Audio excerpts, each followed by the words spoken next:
IELTS Speaking Mock Test, Band 6. Model Dialogue.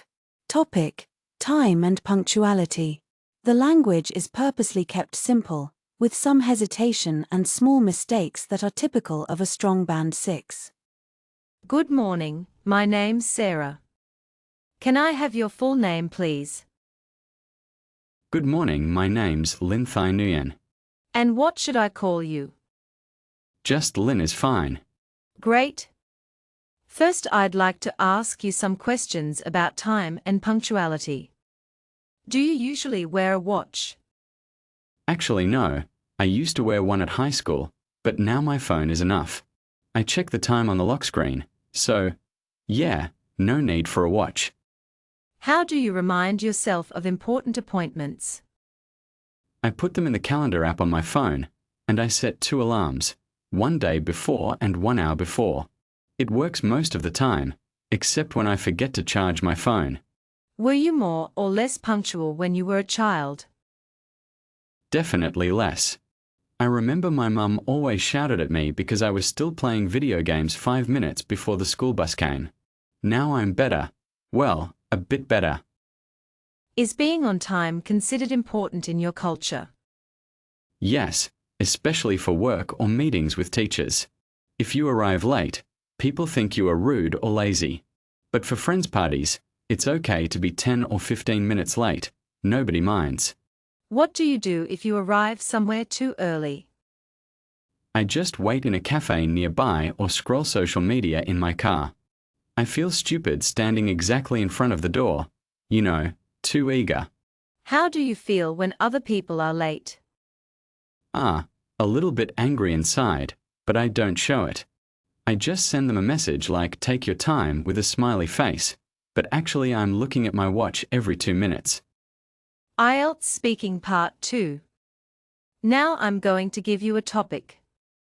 You have 1 minute to prepare, and you need to speak for 1 to 2 minutes.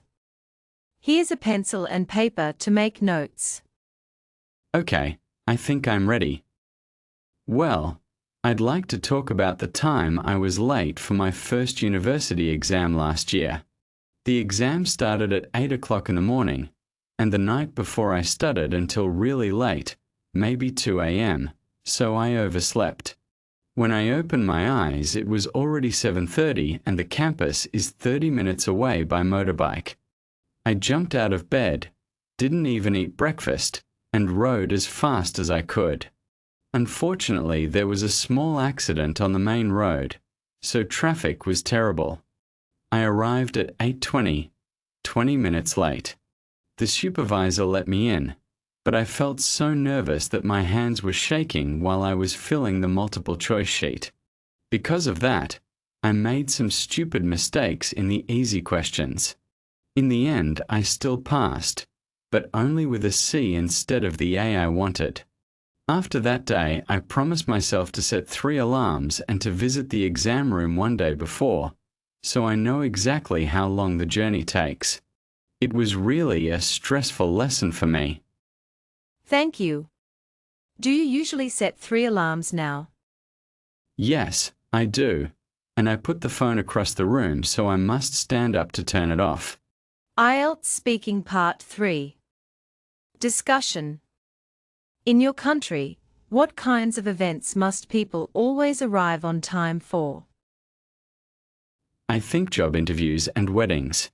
For interviews, if you're late, you probably lose the chance immediately.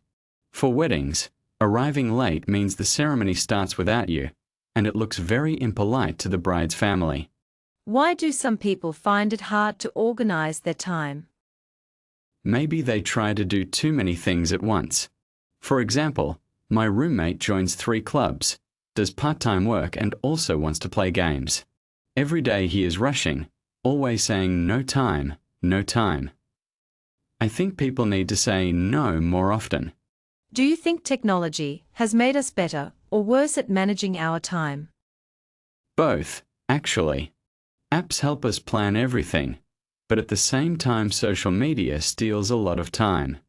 Sometimes I open TikTok for 5 minutes and suddenly 30 minutes are gone. So, yeah, it depends on our self-control.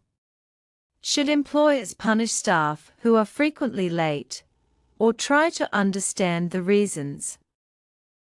I believe they should talk first. Maybe the employee has a small child or a long commute. If the reason is serious, the company can allow flexible hours. But if the person is just lazy, then of course some punishment is fair, like a warning letter. Time is money. Do you agree with this idea? Partially, yes. For business people, every minute can mean profit or loss. But for personal life, time with family or friends is not money. You can't buy that feeling. So I think the sentence is true only in work situations.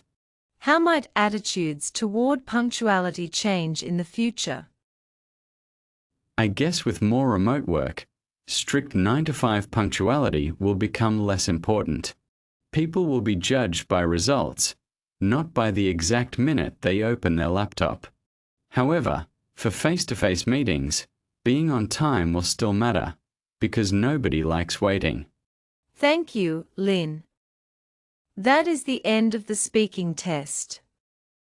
Thank you very much.